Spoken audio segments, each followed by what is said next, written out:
Chéribin Okenesenga, venu d'une famille à des cultures qui est de Sankourou, de par son père, et du Maniema, de par sa maman. C'est pour dire que Chéribin Okende ne vient pas d'une famille de patrons. Nous sommes tellement énervés que nous devons dire à l'Assemblée ici présente que nous ne croyons pas du tout qu'il s'est suicidé. Et tout le monde sait que Chéribin a été assassiné. Et ça a été dit le lendemain du jour où le malheur lui est parvenu. Il n'est pas parti au marché ni au supermarché, il est allé à la Cour constitutionnelle.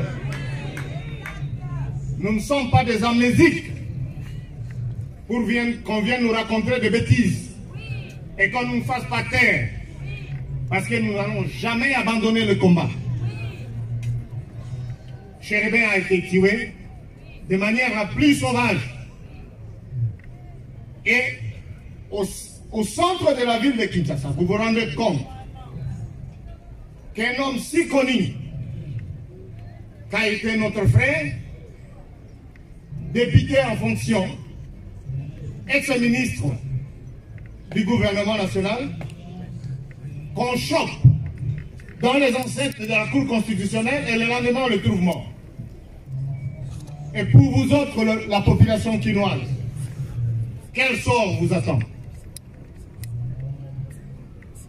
Quel sort quand on peut tuer un type comme Chéribin Okende, bien connu, une figure bien connue de la politique congolaise, un leader, on le sort de la Cour constitutionnelle et le lendemain on le trouve assassiné.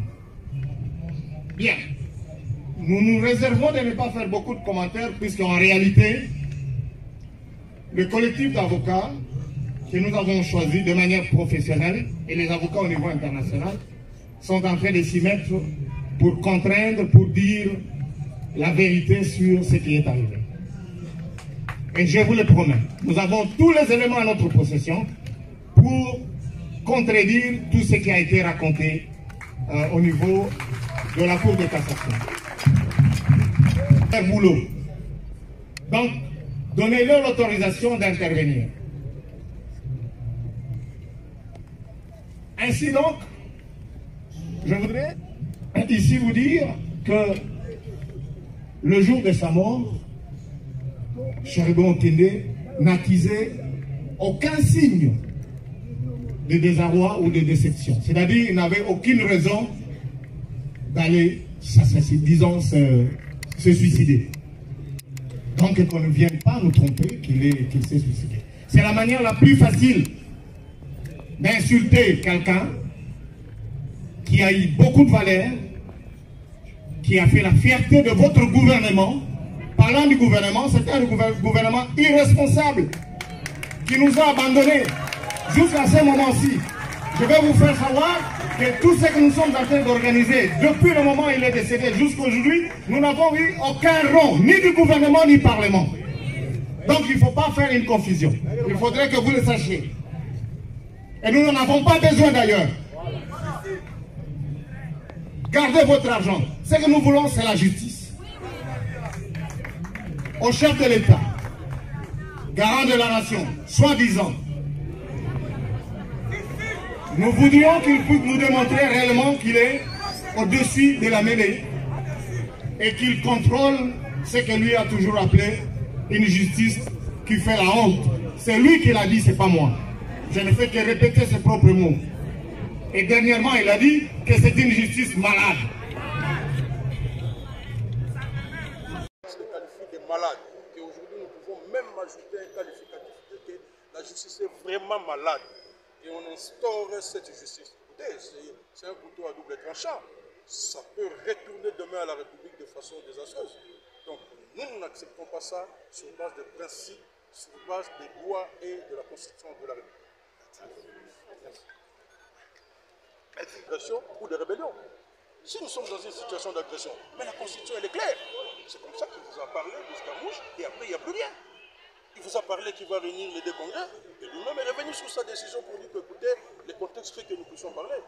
Nous devons chercher par tous les moyens comment imposer la paix, en corrigeant bien sûr les erreurs du passé. Si les gens évitent les dialogues aujourd'hui avec la classe politique, quelle sera la solution? Si on évitait les dialogues. Parce que nous avons tous ici les nouvelles de fois, où on vous interdit, même vous journalistes, de commenter. La situation est plus que grave. Le Rwanda, c'est un pays voisin.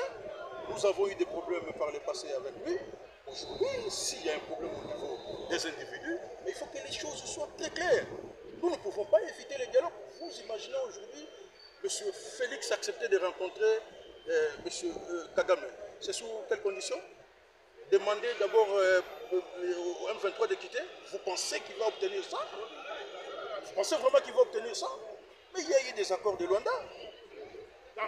Qu'est-ce qui a résulté de ces accords-là? Si ce n'est d'interdire à nos vaillants combattants de ne pas combattre. Non, je pense qu'il est plus que temps.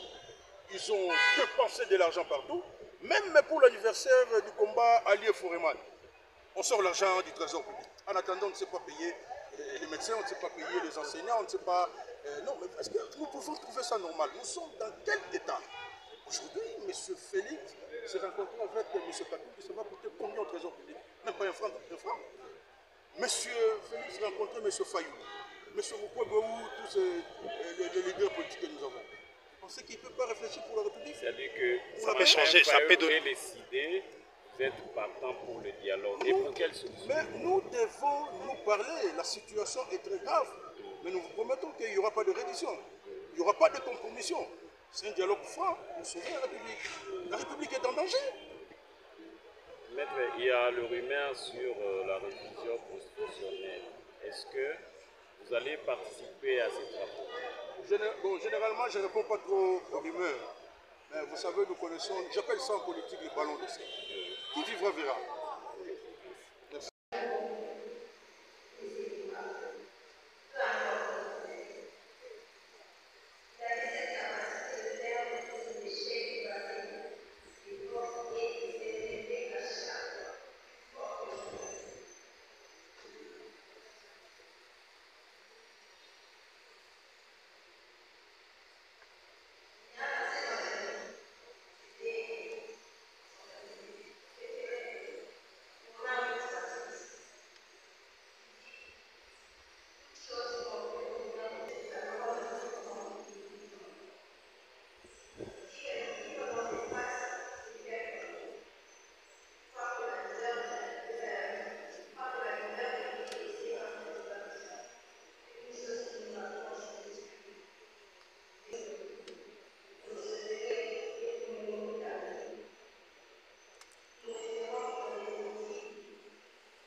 Excellence Bazana.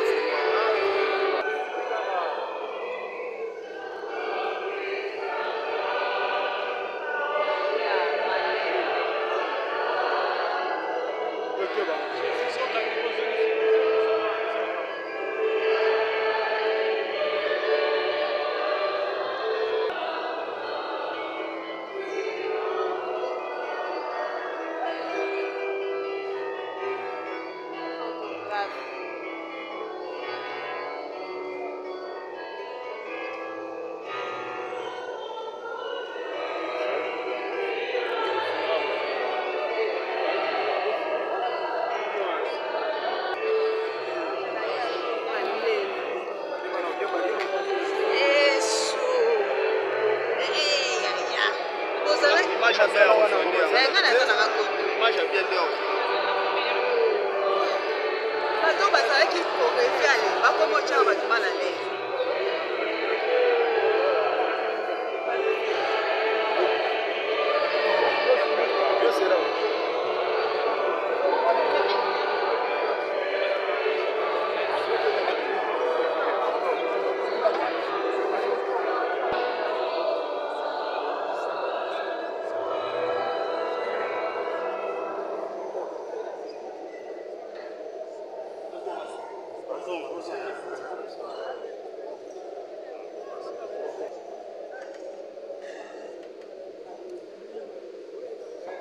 Malembe, Sophie, c'est toi?